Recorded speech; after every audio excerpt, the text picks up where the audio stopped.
Okay, so this was the much anticipated ROH New Japan War of the Worlds show. This time they go to the infamous Hammerstein Ballroom in New York City. And by the way, they will not be running shows in the Manhattan Center anymore because they can't afford it. And if they do sell out the show, they won't even be turning a profit.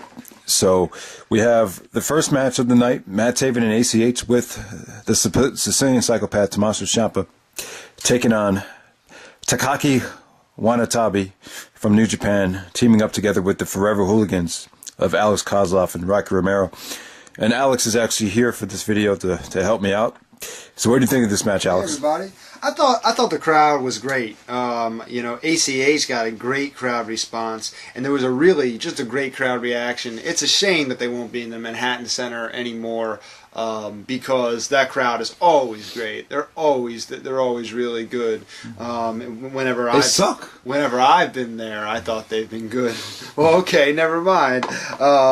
I thought it was Matt Taven wins the match with the climax, which I think is a great move. It's kind of like a inverted DDT, yep. or he looks like he's going for like an armbar, and then he reverses it into a DDT. Yeah, it's just a different type of DDT. I thought it was pretty innovative, and just the crowd was I thought they were really hyped for the show in the very beginning. So. Oh, and let's not forget that the Bullet Club opened up the show, and Nigel made it a three-way between Elgin, Okada, and AJ Styles. What do you think of the whole Bullet Club? The main event. The Bullet Club is really over, huh? They're really over. We were just at a Shikara show, and there were a whole bunch of Bullet Club T-shirts. So that, to our surprise, I didn't realize they were that big. But on the indie circuit, people kind of they seem to really identify with it, and especially with AJ Styles, being their leader. They made that triple threat match, and they talk. We'll talk about that main event a little bit later for sure. All right, so next up, probably the worst match of the night. You had the decade of BJ Whitmer and Roderick Strong taking on Gedo and Jado, the two bookers of New Japan. They've been wrestling since 1989, so they're kind of, maybe late 40s, possibly early 50s. So this, you weren't impressed with BJ Whitmer in this match. What did you think of it? Well, BJ Whitmer did look pretty bad, and actually, I remember Carino on commentary actually took a shot at him being addicted to pharmaceuticals. This quote, that's what Carino said. So, and you know what? In this match, it really looked like Whitmer. He just looked really out of place. The match was kind of a mess. Two criticisms here for ROH. One, don't put 2 tag matches in a row in the beginning of a show. I don't think that's not a good idea for a crowd. And 2, especially when you've got it's great to see the Japanese wrestlers, and it was New Japan, right? Yeah. The New Japan wrestlers versus ROH wrestlers, but these guys don't know each other real well. So this match was kind of a mess. They didn't know each other very well. It looked like it was the first time they ever stepped in a ring together. And no, I agree. The only good thing, the only memorable thing about the match was, you remember in ECW you had the Impact players with Just Incredible, Lance Storm, Dawn Marie, and I forget who else was in that stable, but they did kind of like a tribute to them with the, the kendo stick while the guy's running off the rope, and then they hit the finisher. So they did the Impact players finish, which came off pretty cool.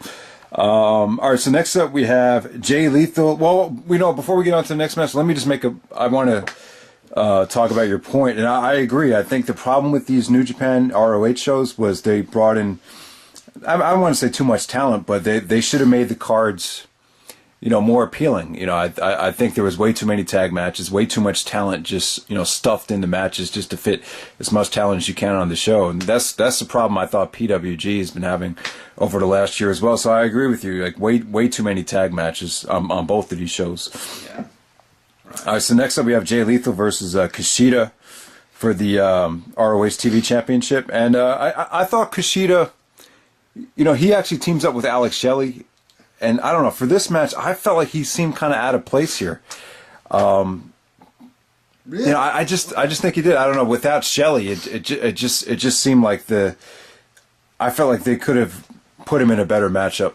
I don't know. Okay. Yeah. You would think on paper this would have worked, but for me, I just think these two guys could have been promoted better, and maybe that would have made it come off a little bit better.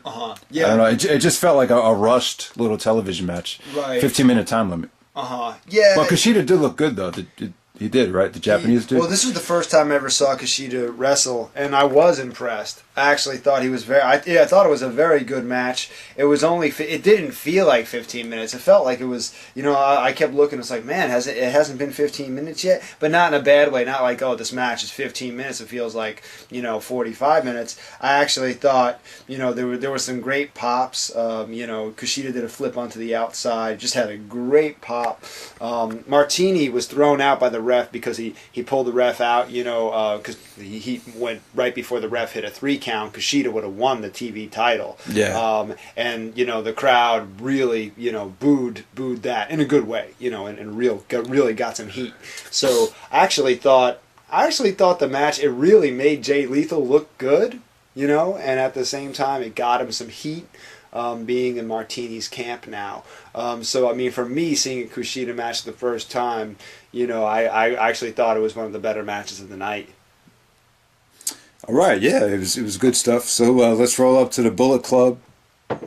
Carl Anderson and Doc Gallows taking on the Briscoes. If you don't remember, Doc Gallows was in the CM Punk Straight Edge Society a couple years back. That's right. I don't know, this was kind of an average match as well. I felt like the crowd was really dead for this. Which is kind of surprising considering it's a Briscoes match, but I just couldn't get into it. Yeah, it wasn't great. I think that the Bullet Club actually they won this match. They won with like a double wheelbarrow slam, but the Bullet Club actually avoided the Doomsday Device. It was fun. It's always fun to see the Briscoes out there. I think Steve Corino called it redneck kung fu. When I think it was probably Mark was doing some kicks and some chops. So I thought that was pretty funny. The Briscoes are always entertaining, but it wasn't too long of a match, and it didn't have a whole lot of meaning to it. Yeah.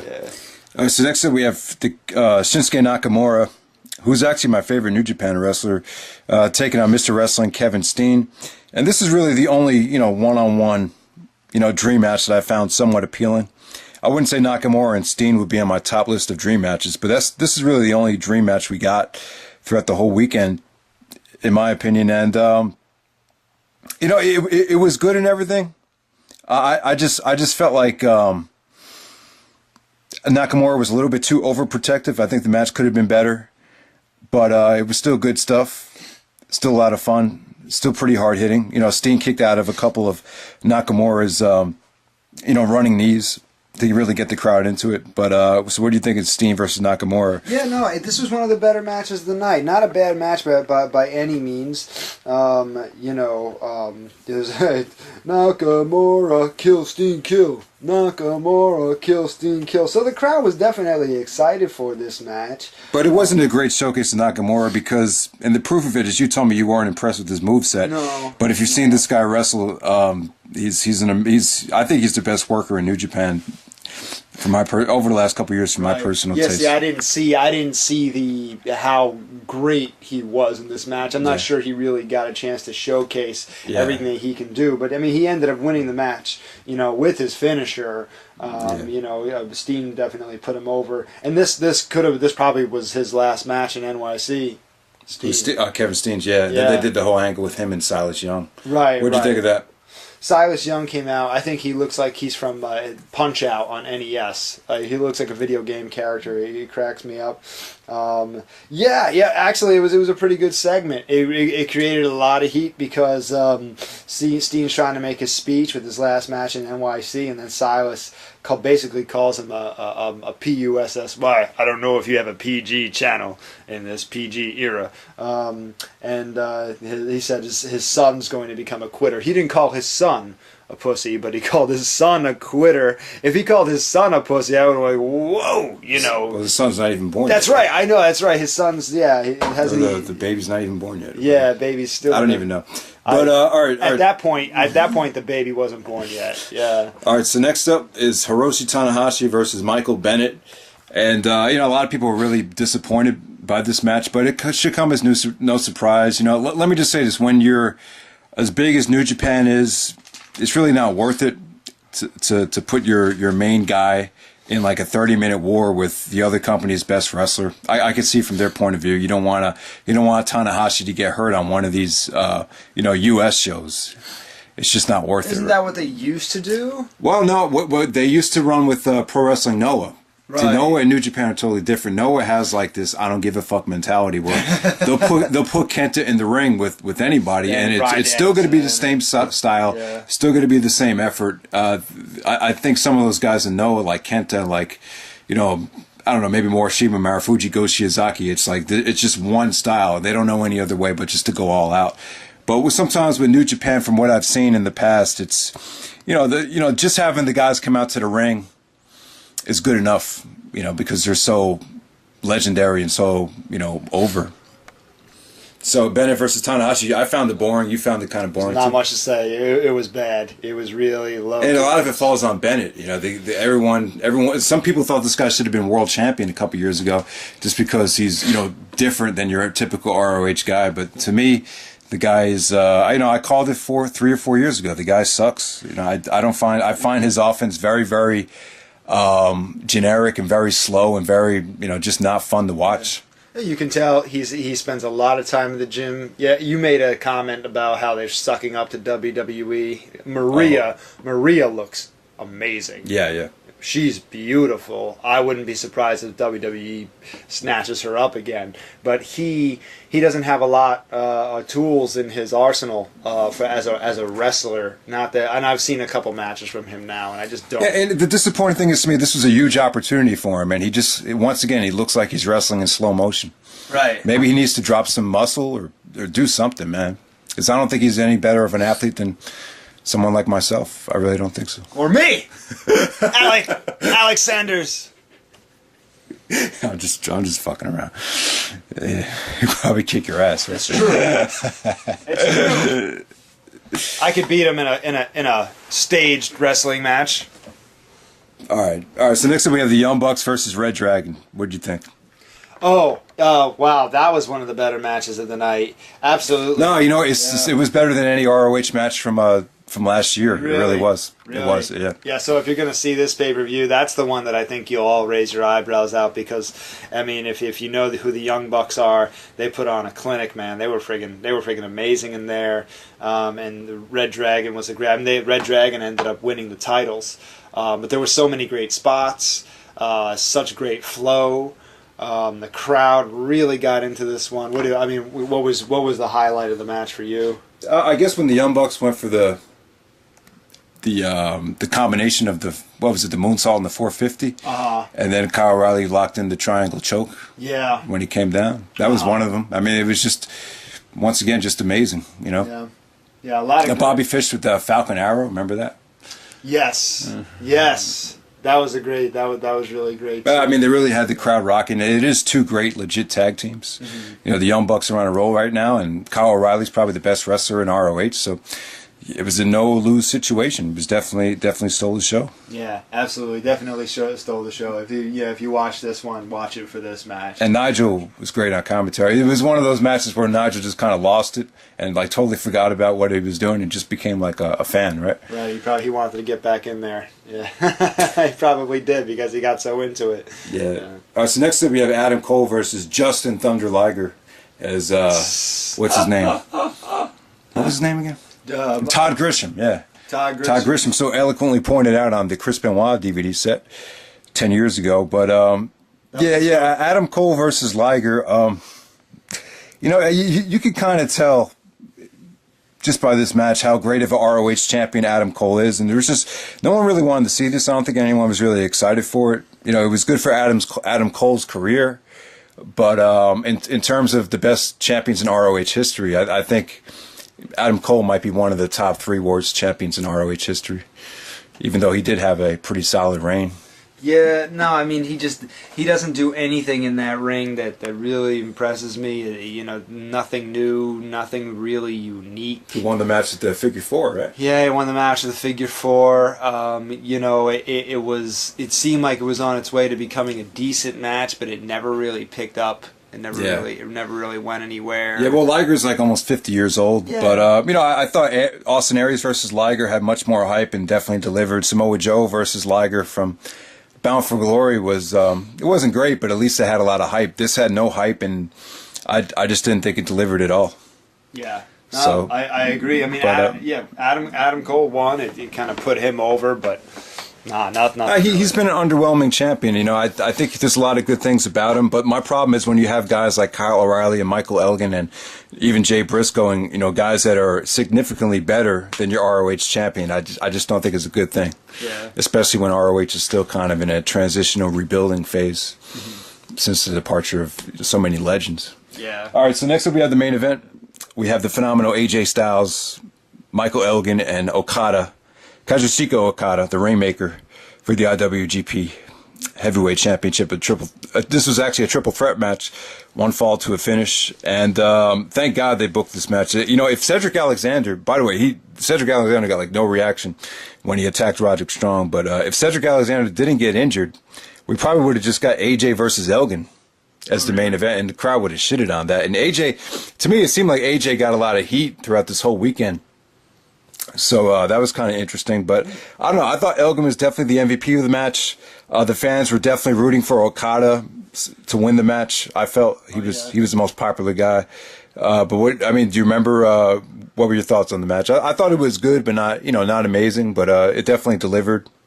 I had the same feeling. It was just an all-around good triple threat match. Like I said, I'm not sure this is the one. You're not going to watch this match and go, "Oh my God, it was a great match." But definitely not one of the best triple threat matches you'll see. But definitely just a good, solid match. AJ Styles looks amazing for him being in the his career. He's had a great career outside of WWE, although not being in WWE, and it's good to see him just back on the independents. Wrestling with New Japan, and not just wrestling with Ring of Honor or sticking with TNA, because TNA is just going further and further into the ground. So it's great to see him. It's really it's a makeover for AJ. So I think that's great.